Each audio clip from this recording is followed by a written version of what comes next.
आज की इस वीडियो में हम बात करेंगे हाल ही में आपके बीएड के एग्ज़ाम हैं जो कि ओएमआर पैटर्न पर आधारित है। तो चलिए प्रथम वर्ष का जो तृतीय प्रश्न पत्र बनता है जो बीडी 103 के नाम से जाना जाता है, तो अधिगम एवं शिक्षण का यह पेपर है। तो चलिए यहाँ हम शुरू करते हैं क्वेश्चन नंबर फर्स्ट से। तो आपको हम ऑलरेडी बता चुके हैं अधिगम एवं शिक्षण को यहाँ लर्निंग एंड टीचिंग के नाम से भी इंग्लिश में जाना जाता है। ये रहा आपका सिलेबस जो कि आपके सामने है, आप इसे स्क्रीनशॉट ले सकते हैं। चलिए शुरुआत करते हैं हम बहुविकल्पीय प्रश्नों के यूनिट नंबर फर्स्ट से। क्वेश्चन नंबर 1, पावलोव ने प्रसिद्ध अनुबंधन का प्रयोग किस पर किया था? तो किस पर किया था? यह कुत्ता पर किया था। आपके लिए हम डायरेक्ट क्वेश्चन बोलेंगे और तुरंत ही उसका आंसर बताएंगे, ना कि चारों ऑप्शन को हम पढ़ेंगे। तो चलिए इससे हमारा टाइम बच जाएगा। क्वेश्चन नंबर 2 को देख लेते हैं। सीखने के प्राथमिक नियमों का प्रतिपादन किया गया। तो प्रतिपादन किया गया था यहाँ पे थॉर्नडाइक द्वारा। नेक्स्ट है, बहरेपन की गणना संवेदी क्षति के अंतर्गत की जाती है। तो ऑप्शन नंबर ए यानी कि बिल्कुल सत्य बात है। श्रवण असमर्थता वाले बालक होते हैं। तो राइट आंसर हो जाएगा यहाँ पे चिन्ह भाषा में प्रवीण होते हैं, उंगली उच्चारण में भी प्रवीण होते हैं। तो ऑप्शन नंबर यहाँ पे सा हो जाएगा। ए और बी दोनों यहाँ पे जो दा दिया गया है मिसप्रिंट हो गया है। नेक्स्ट है, श्रवण शक्ति में 70% से अधिक क्षति कहलाती है। तो अधिक क्षति कहलाती है आपकी शैक्षिक बहरापन। नेक्स्ट देख लेते हैं यहाँ पे क्वेश्चन नंबर 6 को। यहाँ पे निम्नलिखित कथनों में से कौन सा कथन सही है? तो इनमें से जो कथन सही हो जाएगा, प्रतिभाशाली बालक सृजनात्मक भी हो सकते हैं। नेक्स्ट है, आंशिक अंधे बालकों के चौक बोर्ड का रंग होना चाहिए। तो राइट आंसर होगा ऑप्शन नंबर सा भूरा। नेक्स्ट है, शिक्षा मनोविज्ञान अंतर्दर्शन विधि निरीक्षण किसके द्वारा किया जाता है? तो राइट आंसर ऑप्शन नंबर सा स्वयं अपने द्वारा। नेक्स्ट है, परिप्रश्न अधिगम किसके विकास के लिए सहायक है? तो राइट आंसर होगा ऑप्शन नंबर डी सृजनशीलता के लिए। चलिए नेक्स्ट क्वेश्चन देखते हैं। यहाँ दिया गया है, शिक्षा में मनोविज्ञान के उपयोग का मुख्य क्षेत्र क्या होता है? तो राइट आंसर हो जाएगा ऑप्शन नंबर सा यानी कि मस्तिष्क का विकास। तो चलिए देख लेते हैं क्वेश्चन नंबर 11 को। यहाँ दिया गया है, शिक्षा में मनोविज्ञान का कार्य है। तो शिक्षा में मनोविज्ञान का जो कार्य है वह है छात्र समायोजन का अध्ययन, अधिगम प्रक्रिया सीखना। तो ए और बी दोनों सही हो जाएंगे। नेक्स्ट है, प्रतिभाशाली बालक शारीरिक विकास, शैक्षिक उपलब्धि, बुद्धि और व्यक्तित्व में श्रेष्ठ होते हैं। यह कथन किसने दिया? तो यह कथन आपके टर्मन ने दिया। नेक्स्ट है, कॉलर में निम्न में से किसके लिए जाने जाते हैं? तो कॉलर किसके लिए जाने जाते हैं? तो यह सूझ या अंतर्दृष्टि के सिद्धांत के लिए जाने जाते हैं। नेक्स्ट है, शिक्षा मनोविज्ञान के सिद्धांतों व परिणामों का शिक्षा के क्षेत्र में अनुप्रयोग है। यह किसने कहा है? तो यह कहा है आपके कॉल स्निग ने। ओके, कॉल स्निग ने यह बात कही है। नेक्स्ट क्वेश्चन है, प्रभावी अधिगम प्रतिमान के प्रवर्तक कौन है? तो राइट आंसर ऑप्शन नंबर आ ब्लूम। केवल आप इन सभी क्वेश्चंस को ही देख लेते हैं तो आप अच्छे मार्क्स प्राप्त कर पाएंगे। ओके, केवल आपको पूरा वीडियो अंत तक देखना है। नेक्स्ट है, प्रच्छा प्रशिक्षण प्रतिमान का प्रथम पद है। तो इसका राइट आंसर हो जाएगा ऑप्शन नंबर सा प्रच्छा प्रक्रिया का अभिविन्यास। नेक्स्ट है, प्रच्छा प्रशिक्षण अधिगम अथवा पूछताछ प्रशिक्षण प्रतिमान के प्रवर्तक हैं। तो राइट आंसर हो जाएगा ऑप्शन नंबर आ सचमैन। आगे है, एक तंत्रात्मक शिक्षण व्यवस्था होती है। एक तंत्रात्मक शिक्षण व्यवस्था कैसी होती है? तो राइट आंसर हो जाएगा ऑप्शन नंबर बा अग्रम व्यवस्थापक प्रतिमान में। आगे देख लेते हैं, संज्ञानात्मक संरचना का विकास करना प्रमुख उद्देश्य है। तो इसका राइट आंसर ऑप्शन नंबर आ अग्रम व्यवस्थापन प्रतिमान का। नेक्स्ट क्वेश्चन है, सक्रिय अनुबंधन सिद्धांत के प्रवर्तक कौन है? तो राइट आंसर ऑप्शन नंबर सा यानी कि स्किनर। नेक्स्ट है, बुद्धि नवीन और विभिन्न प्रकार की परिस्थितियों में उचित प्रकार से समायोजन करने की योग्यता है। यह किसने कहा है? तो यह बात आपके यहाँ पे क्रोज ने कही है। Okay, option number D right. Next question देखते हैं, शिक्षा मनोविज्ञान शैक्षिक विकास का क्रमबद्ध अध्ययन है। यह कथन किसका है? तो इसका राइट आंसर ऑप्शन नंबर आ में दिया है स्टीफन का। ओके, नेक्स्ट क्वेश्चन देखते हैं, निष्पत्ति बराबर योग्यता प्लस अभिप्रेरणा किसने कहा है? तो इसका राइट आंसर ऑप्शन नंबर बा स्किनर हो जाएगा, स्किनर ने कहा है। नेक्स्ट क्वेश्चन है, सीखने के प्राथमिक शिक्षा नियमों का प्रतिपादन किसके द्वारा किया गया है? तो इसका राइट आंसर ऑप्शन नंबर आ हो जाएगा, थॉर्नडाइक के द्वारा। नेक्स्ट क्वेश्चन है, आदतों, ज्ञान तथा प्रवृत्तियों का अर्जन ही अधिगम है, यह कथन किसने कहा है? तो यह कथन आपके यहाँ पे क्रो एवं क्रो ने कहा है। नेक्स्ट क्वेश्चन देख लेते हैं, सीखना व्यवहार में उत्तरोत्तर सामंजस्य की प्रक्रिया है, यह किसने कहा है? तो राइट आंसर जो होगा वो ऑप्शन नंबर बी में छिपा हुआ है, स्किनर ने कहा है। नेक्स्ट है, टर्मन तथा मेरिल ने प्रतिभाशाली छात्रों की बुद्धि लब्धि यानी कि जिसे हम IQ के नाम से जानते हैं मानी है, तो यह किसने मानी है? तो ऑप्शन नंबर बी 140 या इससे अधिक को IQ लेवल को ये प्रतिभाशाली छात्रों में माना गया है। नेक्स्ट है, स्लेबिन ने असाधारण बालकों की श्रेणी में दी है, तो क्या दी है? तो ऑप्शन नंबर यहाँ पे मानसिक असाधारण बालक, वाणी असाधारण बालक, शारीरिक असाधारण बालक, ये सारी बातें कही हैं, उपयुक्त सभी इसका राइट आंसर हो जाएगा। नेक्स्ट है, मानसिक दुर्बल छात्रों की बौद्धिक योग्यता की उच्चतम सीमा क्या होती है? तो राइट आंसर 74 IQ। आगे देख लेते हैं, मानसिक शील गुणों के आधार पर असाधारण बालकों को कितने वर्गों में बांटा गया है? तो राइट आंसर ऑप्शन नंबर बा हो जाएगा, 2 वर्गों में। नेक्स्ट है, विकलांग बालक है, तो विकलांग बालक गूंगे, बहरे, अंधे या सभी हो सकते हैं, तो राइट आंसर उपयुक्त सभी हो जाएगा। नेक्स्ट है, निम्नांकित में से कौन से सर्वे को कम से कम समय में संपन्न कर लिया जा सकता है? तो कम से कम है, कौन सा सर्वे कम लेगा? तो दूरभाष सर्वे। नेक्स्ट क्वेश्चन देख लेते हैं, प्रयोगात्मक विधि में किसकी कमी पाई जाती है? तो प्रयोगात्मक विधि में जो कमी पाई जाती है वह आपके वाह्य वैधता की पाई जाती है। चलिए नेक्स्ट क्वेश्चन देखते हैं, जिस समूह में स्वतंत्र चर उपस्थित रहता है उसे कहा जाता है, तो उसे क्या कहा जाता है? तो यह प्रयोगात्मक समूह कहा जाता है।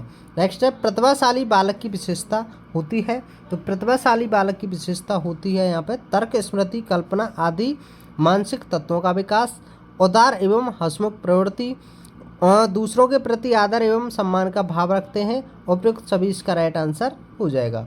चलिए नेक्स्ट देखते हैं, नैदानिक परीक्षण निम्न उद्देश्य के लिए किया जाता है, तो राइट आंसर हो जाएगा इसमें व्यक्ति की समस्याओं की पहचान करने के लिए।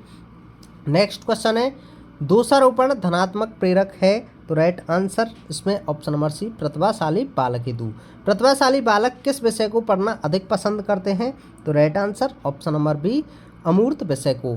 प्रयोग की योजना को कहते हैं, तो राइट आंसर ऑप्शन नंबर सा प्रायोगिक अभिकल्प।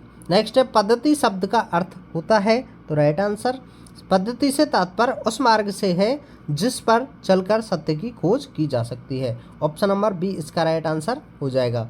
नेक्स्ट है, प्रथम मनोवैज्ञानिक प्रयोगशाला की स्थापना कब की गई? तो right answer option number B 1879 ईस्वी में। मनोविज्ञान किस प्रकार का विज्ञान है? तो राइट आंसर ऑप्शन नंबर आ विधायक।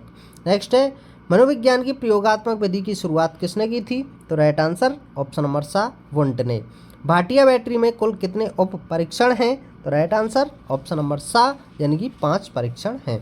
चलिए आगे देखते हैं, एस जलोटा के साधारण मानसिक योग्यता परीक्षण 1963 में कुल कितने प्रश्न हैं? तो right answer option number the 100।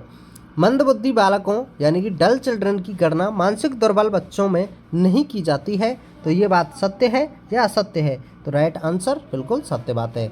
Next है, मंदबुद्धि बालकों की विशेषता होती है, तो राइट आंसर ऑप्शन नंबर यहाँ पे आत्म मूल्यांकन का अभाव, बिल्कुल सही बात है। आत्मविश्वास की कमी होती है, आत्मबल की भी कमी होती है मंदबुद्धि बालकों में, तो ये ऑप्शन नंबर डी से ही हो जाएगा उपयुक्त सभी।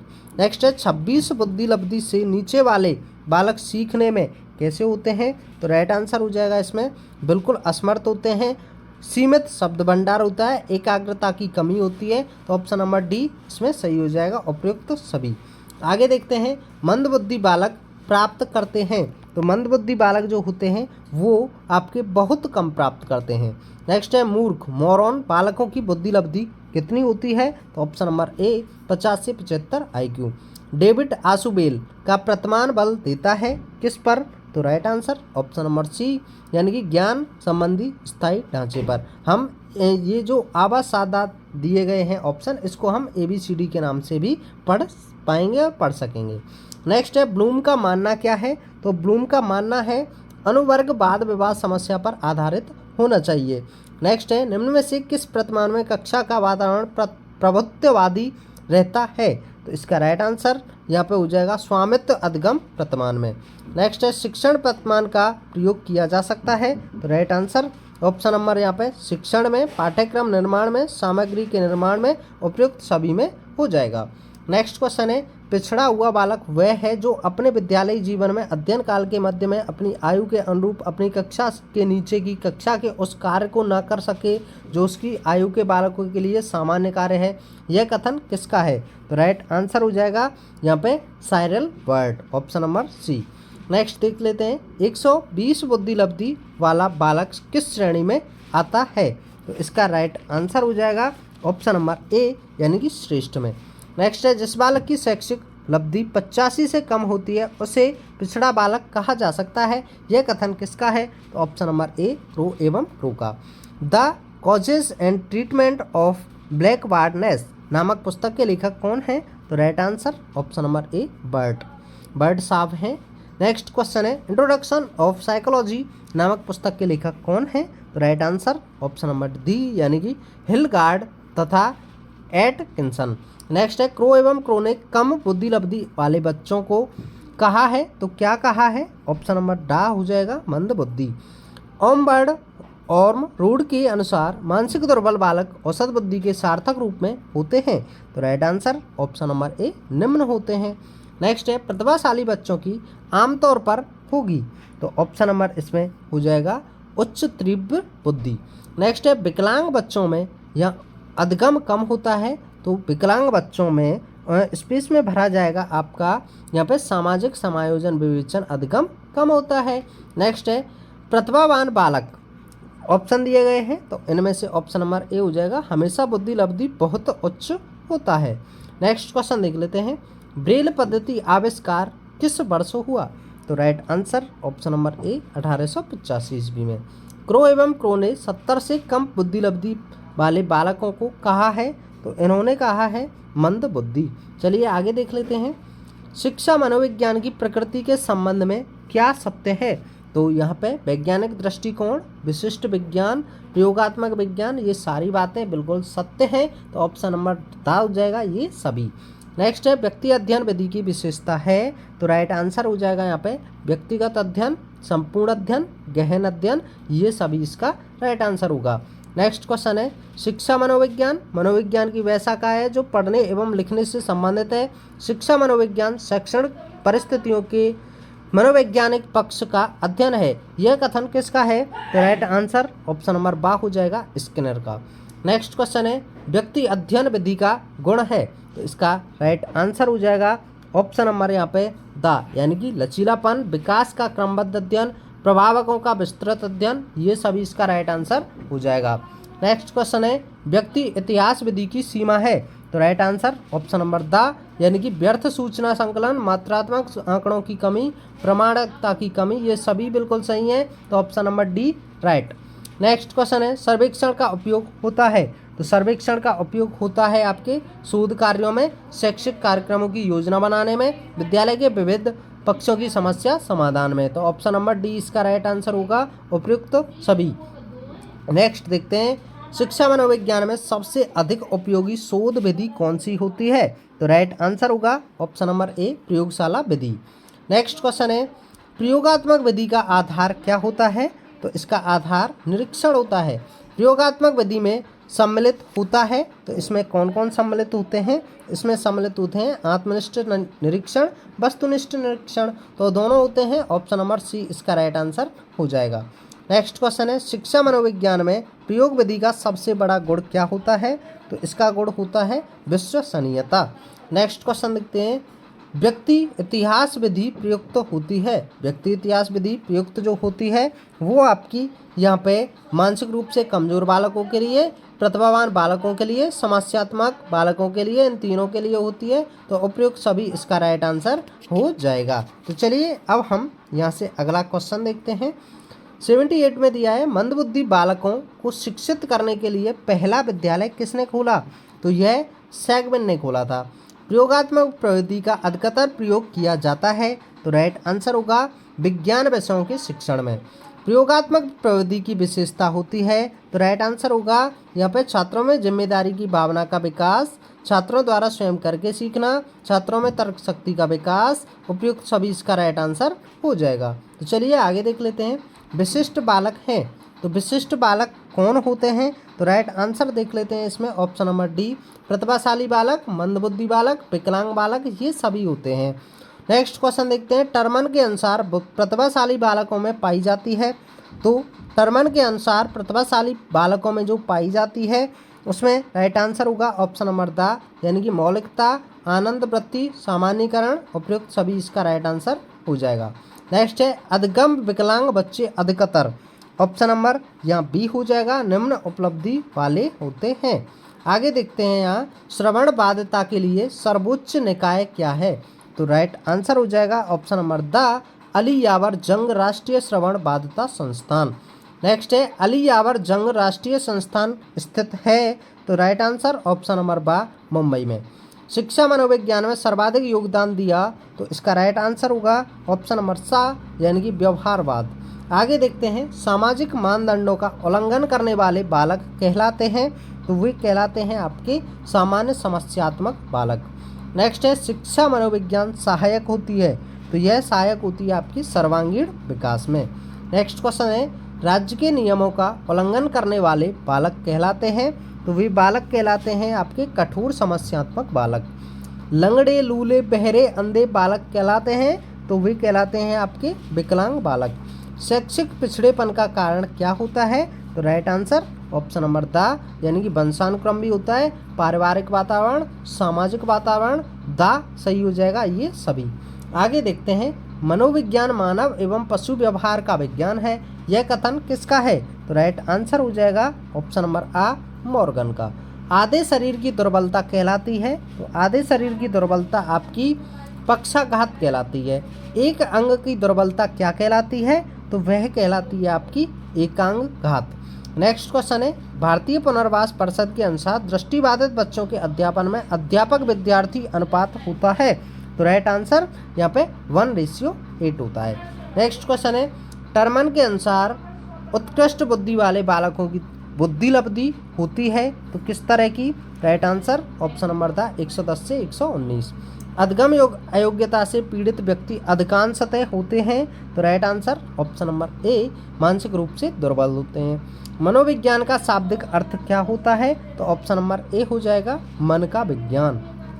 नेक्स्ट है शिक्षा का मनोविज्ञान का प्रारंभ किसके समय से माना जाता है? तो right answer option number A, Plato के समय से। चलिए लास्ट क्वेश्चन देखते हैं। यदि आप हमारे चैनल से नहीं जुड़े हैं और आप बीएड की पूरी तैयारी करना चाहते हैं तो चैनल को सब्सक्राइब कीजिए, साथ ही साथ बेल आइकन दबाइए, क्योंकि हम आपके अगले जैसे ही विषय की वीडियो लाते हैं या लाइव आते हैं तो आप पर नोटिफिकेशन आ जाए। तो चलिए लास्ट क्वेश्चन देख लेते हैं। यदि आप इसकी PDF प्राप्त करना चाहते हैं तो आप हमारे चैनल यानी कि टेलीग्राम चैनल से जल्दी से जुड़ जाएं। भारत में मनोविज्ञान का जनक किसे माना जाता है? तो माना जाता है आपके डॉक्टर कैनन को। ओके, डॉक्टर कैनन इसका राइट आंसर होगा। तो हमने टॉप 100 क्वेश्चन को कंप्लीट किया। मिलते हैं एक और नई वीडियो में। Thanks for watching. जय हिंद, जय भारत।